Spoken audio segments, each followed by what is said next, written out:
अर्जुन की मृत्यु के बाद देवी गंगा क्यों मुस्कुराने लगी। हेलो गाइस, मैं हूं दिलीप जोनवर। आप लोग देख रहे हैं मिस्टर दिलीप ऑफिशियल 4K। तो आइए शुरू करते हैं।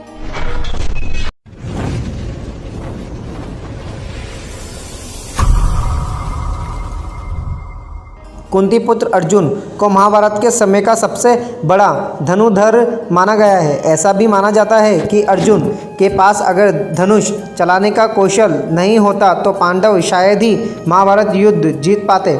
साथ ही अधिकतर लोग यही जानते हैं कि अर्जुन की मृत्यु पांडवों के शरीर स्वर्ग यात्रा के दौरान हुई थी। लेकिन दर्शकों को महाभारत में एक ऐसी भी कथा पढ़ने को मिलती है जिसमें बताया गया है कि अर्जुन की इससे पहले भी एक बार मृत्यु हो चुकी थी और देवी गंगा अर्जुन की मृत्यु पर मुस्कुराने लगी थी।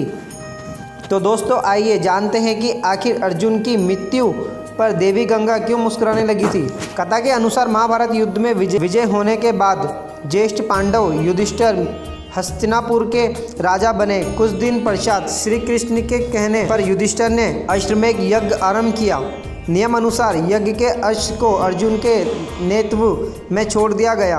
अश्व जहाँ जाता अर्जुन अपनी सेना के साथ उनके पीछे पीछे जाते। इस दौरान यज्ञ का अश्व कई राज्यों से गुजरा, जिसमें से कई राज्य के राजाओं ने तो अर्जुन से युद्ध किए बिना ही हस्तिनापुर की अधीनता स्वीकार कर ली और जिसने नहीं की उसे अर्जुन ने युद्ध में परास्त कर अपने अधीन कर लिया।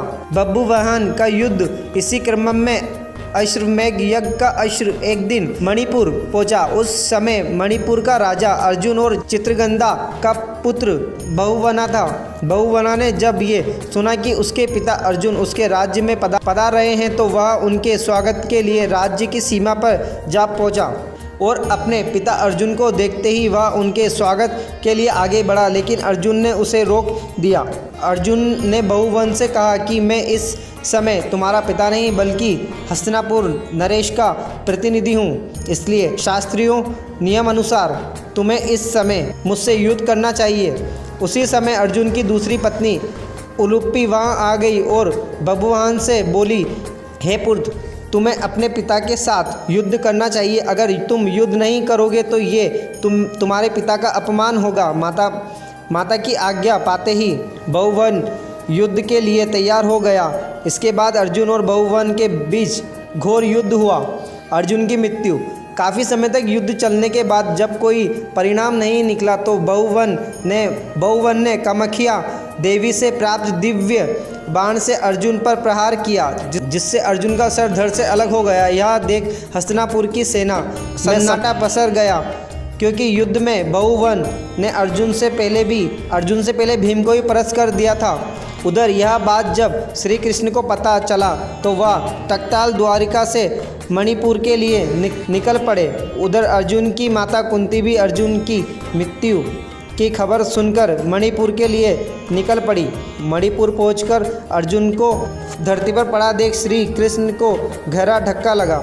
तभी श्री कृष्ण ने देखा कि देवी गंगा अर्जुन की मृत्यु पर मुस्कुरा रही है। इतने में ही कुंती भी वहां पहुंच गई और अपने पुत्र के शव को गोद में रखकर विलप करने लगी। कुंती को विलप करता देख देवी गंगा से रहा नहीं गया और वह कुंती से बोली, हे कुंती, तुम व्यर्थ में रो रही हो, क्योंकि तुम्हारे पुत्र अर्जुन को उसके कर्मों का फल मिला है।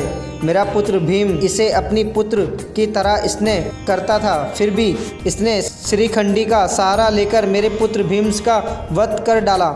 मैं भी उसी समय ऐसे ही रोई थी जैसे तुम आज अपने पुत्र के लिए रो रही हो। मैंने अपने पुत्र के वध का बदला ले लिया, क्योंकि जिस कामाख्या देवी का बाण से बहुवन ने अर्जुन का सिर धड़ से अलग किया है वो मेरे द्वारा ही प्रदान किया गया था। देवी गंगा के मुख से बदले की बातें सुनकर श्री कृष्ण हैरान हो गए और बोले, हे देवी, आप किस बदले की बात कर रही हैं?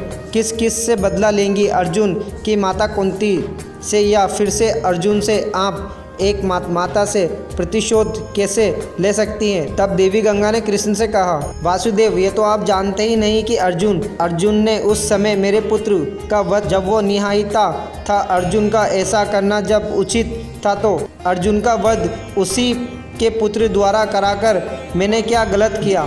तब श्री कृष्ण देवी गंगा को समझाते हैं कि अर्जुन ने जिस तरह से अपने पितामह का वध किया वो स्थिति स्वयं पितामह है अर्जुन को बताई थी, क्योंकि पितामह जानते थे कि उनके होते हुए पांडवों की विजय असंभव थी, इसलिए उन्होंने स्वयं युद्ध से हटने का मार्ग अर्जुन को बताया था। अर्जुन ने तो बहुवन को प्रहारों को सिर्फ रोका है, स्वयं प्रहार तो नहीं किया। अर्जुन ने तो कामाख्या देवी द्वारा दिए गए दिव्य बाण और आपका मन बढ़ाया है। कृष्ण के तर्क सुनकर गंगा दुविधा में पड़ गई। कृष्ण ने इस दुविधा से बाहर निकालने का मार्ग बताने को कहा। तब जाकर कृष्ण ने देवी गंगा से प्रतिज्ञा को वापस लेने को कहा। फिर देवी गंगा ने अर्जुन के सिर को धड़ से जोड़े जाने का रास्ता बताया और उसके बाद श्री कृष्ण ने अर्जुन की दूसरी पत्नी और बहुवन की सौतेली माँ उलुप्पी से प्राप्ति नागमणि द्वारा अर्जुन को जीवित कर दिया। तो हेलो गाइस, अगर आपको हमारी वीडियो अच्छी लगी तो हमारी वीडियो को लाइक कीजिएगा, चैनल को सब्सक्राइब करना बिल्कुल ना भूलो, बेल आइकन का बटन दबाना बिल्कुल ना मिलता है अगली वीडियो में। धन्यवाद।